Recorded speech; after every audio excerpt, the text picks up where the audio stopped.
Theorem for doubly connected region।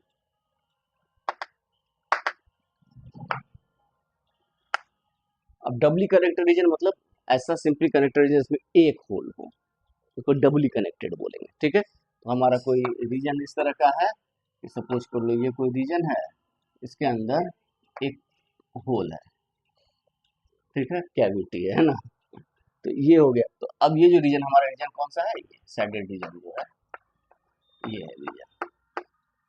ठीक है, तो अब ये जो रीजन है इसको हम कैसे सपोज करते हैं। अब हमारा जो क्लोज्ड कर्व है वो क्लोज कर्व कैसा होना चाहिए कि पॉजिटिवली ओरिएंटेड। तो पॉजिटिवली ओरिएंटेड कब करते हैं कि हमेशा उसके लेफ्ट में रहे।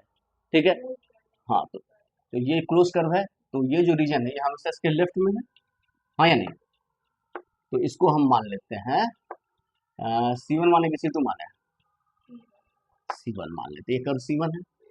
अब ये अंदर का जो मूवमेंट है, अंदर का जो मूवमेंट है कैसे होना चाहिए, यदि हम इसको ऐसे मूव करें इधर तो क्या होगा, लेफ्ट में होगा, कि इधर मूव करेंगे तो लेफ्ट में रहेगा, क्लॉकवाइज रहेगा कि लेफ्ट में रहेगा, तो एंटी क्लॉकवाइज रहेगा तो लेफ्ट में रहेगा।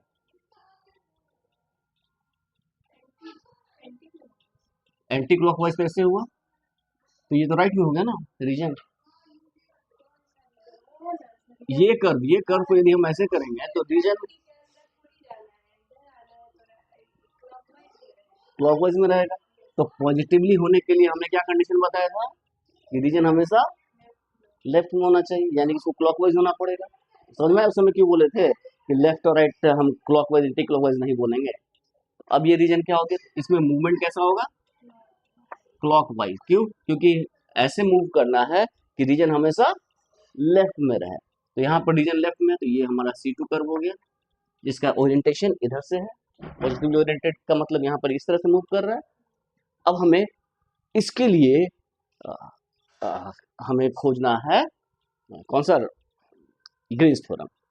ग्रीन्स थ्योरम इस रीजन के लिए क्या होगा, तो हमने क्या किया, इसको ब्रेक कर दिया, यहाँ पर एक लाइन लगा दी, यहाँ पर एक लाइन लगा दी। तो ऐसा तो कुछ ना कुछ होगा जिसको हम इसको ऐसे कर देंगे।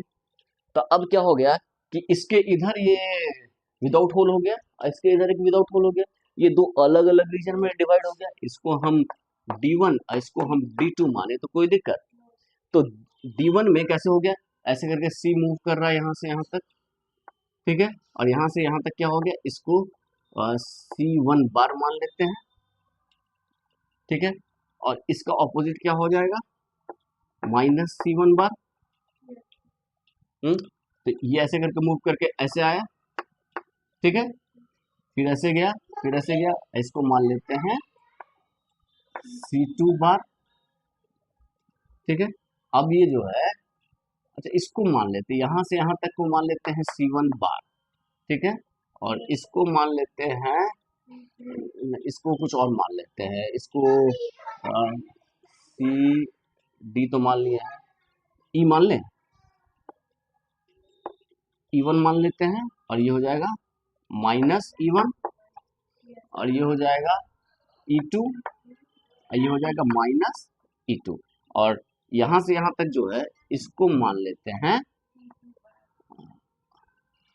इसको यहाँ से यहाँ तक तो C1 बार माने, इसको C1 डबल बार मान लेते हैं, ठीक है।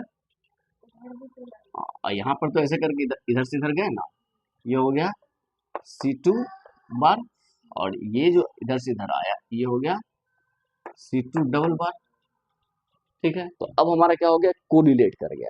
तो अब जो है हमारा दो रीजन क्या हो गया, ये जो है ये अलग नहीं है, ये इसी लाइन को इधर से इधर है तो E1 हो गया, इधर से इधर ले तो -E1 हो गया। तो पहला रीजन को हम ऐसे देखते हैं, तो ये ऐसे ऐसे मूव किया, यहाँ से यहाँ तक ऐसे गया, फिर यहाँ से यहाँ तक ऐसे गया, फिर ये क्लोज हो गया, क्लोज जॉर्डन कर्व हो गया, ठीक है, और रीजन हमेशा इसके लेफ्ट में ही लाई कर रहा है, तो ये कैसा हो गया,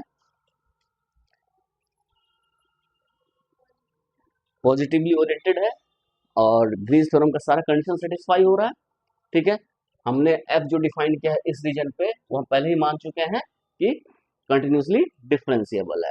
तो ये जो रीजन है, इस रीजन को हमने जो डी है, डी रीजन को हम इसको, ये डबल है डी रीजन को हम del M upon del N upon del x minus del M upon del Y D A, इसको हम इस तरह नहीं लिख सकते,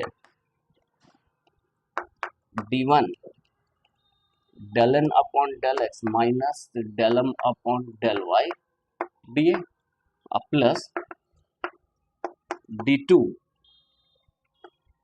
del N upon del X और del M upon del Y D A लिख सकते हैं कि नहीं? इस रीजन को, इस इंटीग्रल को डी वन डी टू में बांटने, तो ये तो हमेशा रीजन को तो हम बांट ही सकते हैं इस डबल इंटीग्रल के लिए। डबल इंटीग्रल में तो कोई इशू था ही नहीं, उसमें तो कोई हमसे मतलब नहीं है कि ये कैसा ओरिएंटेड है कैसा ओरिएंटेड नहीं है। अब ये जो है इसके ऊपर इसको हम इक्वेशन 1 मान लेते हैं, ठीक है। और हम जानते हैं कि ये वैल्यू जो है d1 ये हो जाएगा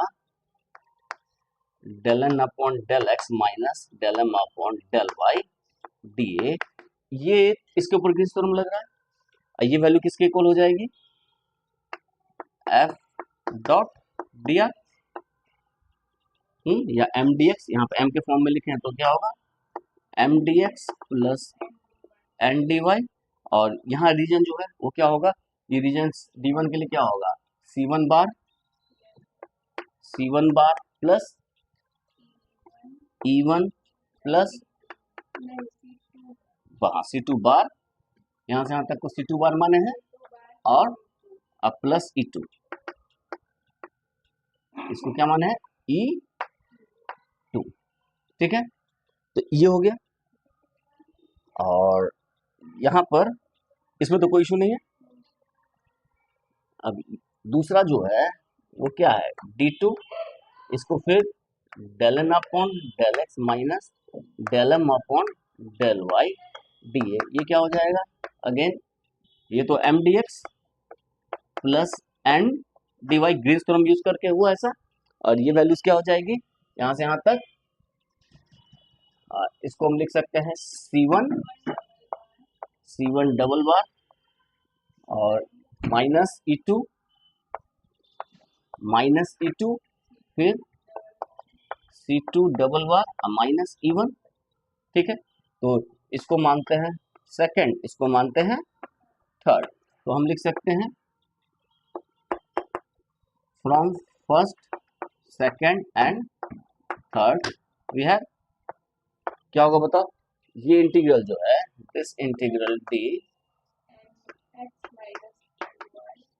M y D a, this is equal to, ये जो है this is m d x plus n d y, और ये सेम क्वांटिटी है तो सिर्फ कर्व को हमको ऐड कर देना है, तो कर्व क्या होगा C1 bar plus E1 plus C2 bar plus E2 plus C1 double bar minus E2 plus C2 double bar minus E1, ये दोनों लिख लिए यहाँ पर, यही होगा, दोनों सम करेंगे तो इसके जगह हम ये लिखेंगे, इसके जगह ये लिखेंगे, तो ये तो इंटीग्रल सेम है, सिर्फ कर्व को ऐड कर देना है, तो ये क्या हो जाएगा this is C1 bar plus C2 bar plus C1 double bar plus C2 double bar m d x plus n d y. अच्छा ये है क्या,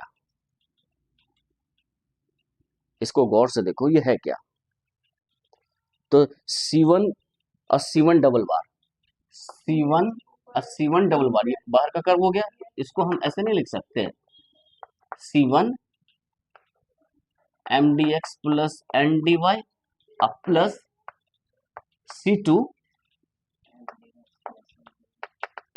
एन डी वाई, हाँ या नहीं, तो ये क्या हो गया हमारा जो फॉर्मूला हो गया डबली कनेक्टेड रीजन के लिए, ये फॉर्मूला क्या हो गया, सिंपली हम इसको लिख सकते हैं C1 F dot D R और plus C2 F dot D R, हाँ या नहीं, डबली कनेक्टेड या ट्रिपली कनेक्टेड होगा तो एक एक्स्ट्रा ऐड हो जाएगा, चार रहेगा तो चार, जितना होल है उतना उतना कर उसके चारों तरफ बना दे, और इस तरह से बनाए कि रीजन हमेशा पॉजिटिवली ओरिएंटेड हो, मतलब रीजन हमेशा कर्व के लेफ्ट में ही लाई करे।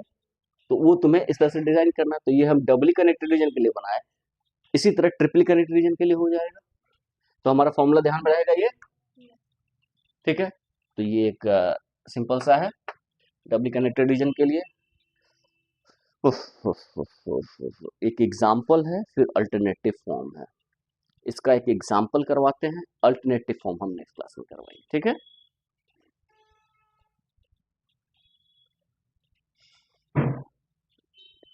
पहले आए रहते तो पूरा हो जाता।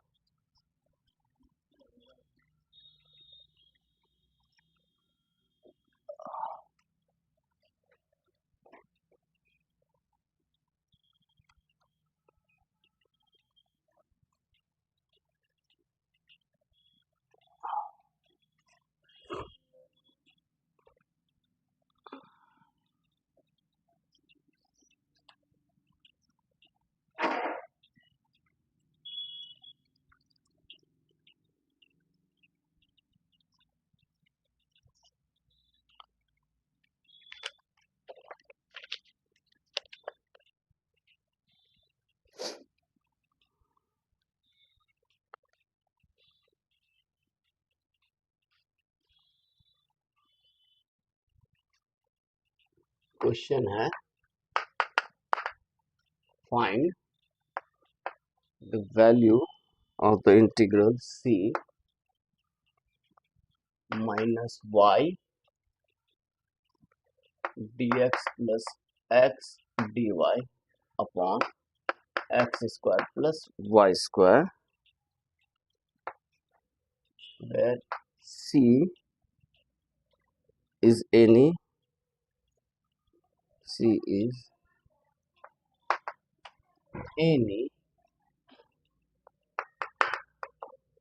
piecewise smooth curve, smooth Jordan curve containing origin।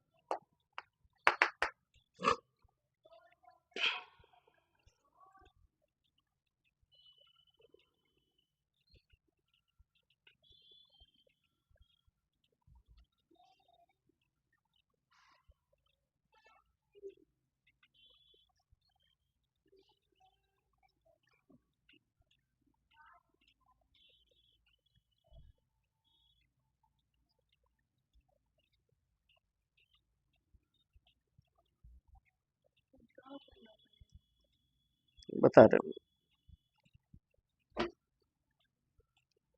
तो हमारा क्वेश्चन बड़ा सिंपल सा है, कह रहा है कि फाइंड ये वैल्यू, इस लाइन इंटीग्रल की बात की जा रही है। यहाँ पर एक minus Y D x plus X D Y upon x square plus Y square है, where C is any piece wise smooth Jordan curve. ये कोई भी piece wise smooth Jordan curve है। सी कौन सा हमको नहीं पता, लेकिन कोई भी जॉर्डन कर्व है, ठीक है। Piece wise smooth containing origin, जो कि ऑरिजिन को कंटेन कर रहा है, मतलब ऑरिजिन के बाहर नहीं है, ऑरिजिन को कंटेन कर रहा है। तो ये सपोज कर लो सी कोई रीजन है, हमको नहीं पता कौन सा रीजन, कोई भी रीजन है, आर्बिट्री है, हमको नहीं दिया हुआ है सी, और तब इसकी वैल्यू निकालनी है। आ रही बात समझ में? तो अब जो है इसके अबाउट, ओरिजिन के अबाउट हम क्या कर रहे हैं, एक छोटा सा सर्कल ले रहे हैं। सर्कल तो ले ही सकते हैं, तो कितना यूनिट का ले ले, ये जो है ओरिजिन को कंटेन करता हुआ एक छोटा सा आ, हमें कोई ना कोई एप्सिलॉन तो मिल ही जाएगा। रेडियस क्या लेते हैं, एप्सिलॉन ले लेते हैं, कोई दिक्कत। एप्सिलॉन छोटा, अब रीजन इसको कंटेन कर रहा है, तो एक ऐसा ना ऐसा, जीरो को कंटेन कर रहा है तो एक ऐसा नेबरहुड होगा जो इसको पूरे कंटेन करेगा। जीरो के अबाउट ऐसा नेबरहुड मिलेगा जो कि इस रीजन में कंटेन करेगा, क्योंकि जीरो को सी कंटेन कर रहा है, ठीक है। अब देखो जीरो के साथ प्रॉब्लम क्या आ रही है, जीरो के साथ प्रॉब्लम क्या आ रही है, जीरो जो है, ये जो फंक्शन हमारा यहाँ जो आ रहा है, उस जीरो पे वो फंक्शन डिफाइन नहीं है। जीरो पे ये फंक्शन डिफाइन नहीं, यहाँ गौर करो तो ये क्या होगा, इसको हमारा minus y upon x square plus Y square d x plus x upon x square plus Y square d y, यानी कि हमारा ये हो गया m, और ये हो गया n, ये m और ये n है। तो ये m और n है, तो m भी 0 पे डिफाइंड नहीं है, n भी 0 पे डिफाइंड नहीं है, क्योंकि 0.0 का फॉर्म आ जा रहा है। तो यदि ये डिफाइंड नहीं है तो ये एक्चुअली सिंगुलर पॉइंट हो गया। हमारा जो फंक्शन f है, हमारा f क्या है, mi प्लस nj, तो 0 पे ये डिफाइंड ही नहीं है। जब डिफाइंड ही नहीं है तो 0 पे हम कैसे काम कर सकते हैं, डिफरेंशिएबल होना चाहिए ना। और किसी पॉइंट पे जो फंक्शन डिफाइन है तो डिफरेंशिएबिलिटी बात ही खत्म, क्योंकि उस पॉइंट पे कंटिन्यूस नहीं होगा, कंटिन्यूस होगा तो डिफरेंशिएबिलिटी खत्म हो जाती है। तो फंक्शन को डिफाइन होना बहुत जरूरी है आगे बढ़ने के लिए। तो हमें इस पॉइंट को एक्सक्लूड करना है। तो ये जो रीजन आर है वो रीजन आर 0 को कंटेन कर रहा है, ओरिजिन को कंटेन कर रहा है। ठीक है, ये 0 मतलब ओरिजिन हम कह रहा है, ओरिजिन को कंटेन कर रहा है 0 को। तो ये ओरिजिन को जो कंटेन कर रहा है, तो कम से कम एक ऐसा नेबरहुड जरूर मिलेगा जो इसके अंदर, हाँ मतलब इस 0 को कंटेन करे और पूरे रीजन के अंदर में रहे। तो उसका हम रेडियस एप्सिलॉन मान लें। ठीक है, तो इसका ये जो सर्कल है, इस सर्कल का ग्राफ क्या हो जाएगा, पैरामीट्रिक फॉर्म क्या हो जाएगा, अच्छा जो भी है, इसको हम C1 मान लें और इसको हम क्लॉकवाइज C2 मान लें। ये क्लॉकवाइज है ना। तो ये C1 और ये C2, तो ये जो C1 C2 है, तो इसको हम क्या कर सकते हैं ना, ये जो रीजन है, ये जो रीजन है, इस रीजन की बात कर रहे हैं, इस टोटल के रीजन बात नहीं कर रहे हैं हम, इसको छोड़ के जो रीजन की बात कर रहे हैं। ठीक है, तो डबली कनेक्टेड रीजन जैसा फील हो रहा है नहीं, तो डबली कनेक्टेड रीजन के ऊपर तो लग जाएगा रूल। क्या लगेगा रूल, तो ये जो है हमारा जो m nx minus m y D a, ये जो पूरा रीजन है, ये जो रीजन है डी डी, इसका ये किसके इक्वल होगा,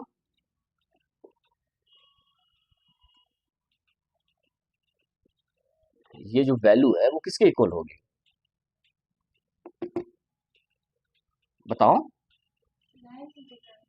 लाइन इंटीग्रल के फॉर्म में C1, क्या लिखते हैं इसको, f डॉट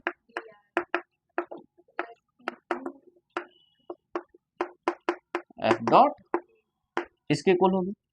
अच्छा इसकी वैल्यू देखे क्या है, ये फंक्शन बड़ा स्पेसिफिक दिया हुआ है, ठीक है ना, किसी के लिए भी हम ऐसा नहीं निकाल सकते, खास फंक्शन है। तो इस फंक्शन में क्या है, m की वैल्यू क्या है, m है minus y upon x square plus Y square, और n है x upon x square plus Y square. तो एम वाई क्या होगा बताओ, एम वाई क्या होगा, ये होगा x square plus Y square whole square, और माइनस वाई क्या होगा, इसका हो गया तो पहले वाई करेंगे तो -1, और फिर क्या हो जाएगा -1 x square plus Y square minus of minus y यानी कि प्लस वाई, और ये क्या हो जाएगा बताओ, इसका 2y हो जाएगा, होगा ऐसा, तो ये क्या हो जाएगा, वाई स्क्वायर कैंसिल हो गया, this is Y square minus X square और X square plus Y square का होल स्क्वायर। यहाँ पर क्या होगा बताओ, del N upon del X क्या होगा बताओ, this is whole square 1 into X square plus Y square minus X into 2x, यानी कि Y square minus X square upon x square plus Y square का होल स्क्वायर, हाँ या नहीं।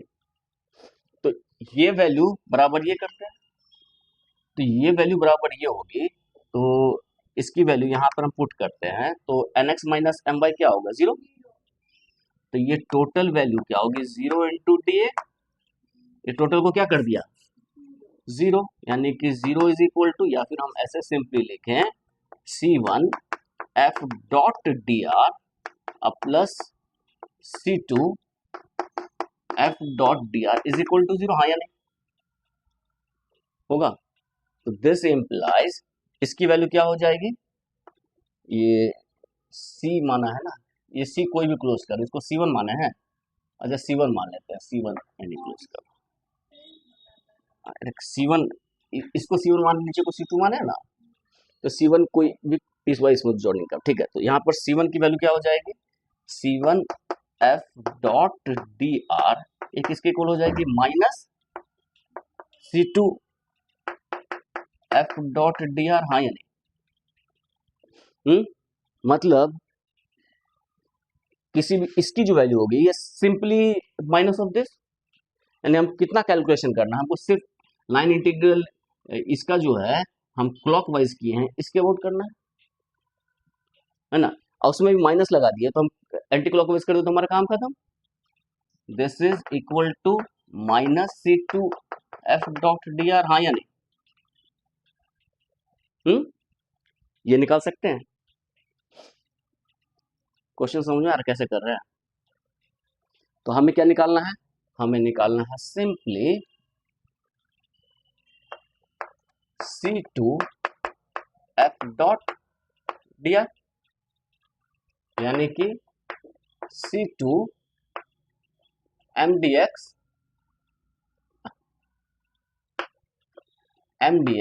Plus NDY, ठीक है। और C2 क्या है बताओ, C2 क्या है, अब इसको, ये कर्व क्या दिया हुआ है, इसको हम क्या मान सकते हैं, x इज इक्वल टू एप्सिलॉन cos t और y इज इक्वल टू एप्सिलॉन sin t, तो क्या हो जाएगा बताओ, तो epsilon cos t epsilon sin t क्या हो जाएगा बताओ, इसको निकालो। तो ये हो जाएगा t की वैल्यू 0 से 2 पाई, 0 से 2 पाई, तो ऐसे करके रोटेट कर रहा है क्योंकि माइनस हम कर दिए हैं, माइनस है, माइनस की वैल्यू ये हो गया 0 से 2 पाई, m क्या दिया हुआ है यहाँ पर, minus y upon y square dx plus n क्या दिया हुआ है, x upon x square plus Y square dy, यही ना, ये वैल्यू क्या हो जाएगी, इसको हटा देते हैं, इस सब कोई काम कर नहीं रहा, समझ में आ रहा है ना। तो अब जो है दिस इज 0 से 2 पाई, y क्या हो गया, माइनस y की वैल्यू क्या है cos t में, इसको dx अपॉन dt कर देंगे, dt कर देंगे, यहाँ dt कर देंगे, सिंपल। तो y क्या है, एप्सिलॉन sin t, और ये क्या हो जाएगा, एप्सिलॉन स्क्वायर, और dx अपॉन dt क्या होगा, dx अपॉन dt, तो माइनस, तो माइनस एप्सिलॉन sin t और dt बार में है, प्लस x क्या हो जाएगा, एप्सिलॉन cos t अपॉन, और ये क्या हो जाएगा dy upon epsilon cos t dt, तो ये क्या हो जाएगा 0 से 2 पाई, और ये एप्सिलॉन स्क्वायर कैंसिल 1 हो जाएगा, यानी कि 1 dt, 1 dt, ये ना बचा जी, epsilon square upon epsilon cancel हो गया, एप्सिलॉन कैंसिल हो गया, क्या बचा sin square t plus cos square t which is 1 dt, यानी कि, तो हम कोई भी क्लोज कर्व लें इसकी वैल्यू क्या आ जाएगी 2 पाई। तो यहाँ पर क्वेश्चन पूछता है show that this is equal to 2 pi for any close curve C।